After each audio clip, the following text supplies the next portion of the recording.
It was extremely daunting. Honestly, it is crazy. I'm a new Chancellor, and the first student that's come through, and I still feel like that student, really. So you're still sitting there thinking, how can I ever be enough? Honestly, you feel that, but the truth is, I am one of those students, and I'm just the other side of that, and which is incredible. Built businesses, being a lawyer, the world is the oyster for these people. I was one of them, and there is no limit to what they can achieve, and that's the message. And I think as long as I sat there and remembered that's why I'm here, just as some kind of a role model of what it looks like when things don't go the way you think they're going to be, then that's fine. And so as a result, it was great.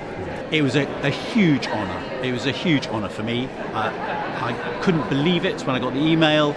I was delighted to take part. The Roscoe Lectures have been a big part of Liverpool's cultural life for so long, and I know so many people who've been to them, and I've listened to them myself when I've not been able to come, and it was such a privilege for me to be educated here, and I really do feel that, and I feel that every day.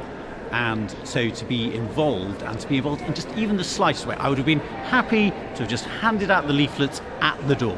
To have been on the stage was a fantastic thing. I thought it was an amazing conversation. I think Nisha is an extremely warm and bubbly and charismatic person, and you feel the full force of it when you're sitting, so close to her. And I think, and I hope, the people in the hall felt that as well.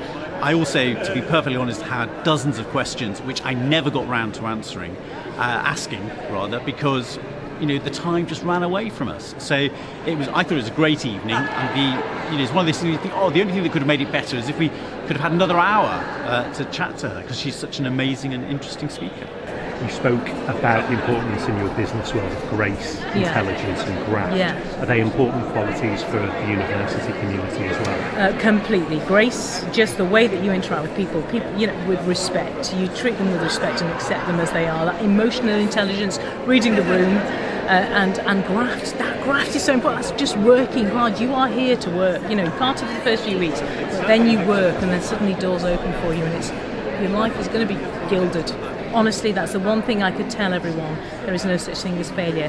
You push doors and the right ones open and the wrong ones stay shut. If it's for you, it will not go past you. So as long as you work and as long as you've got that grace and that graft, honestly, the right doors will open and you will look back with the same kind of joy that I have.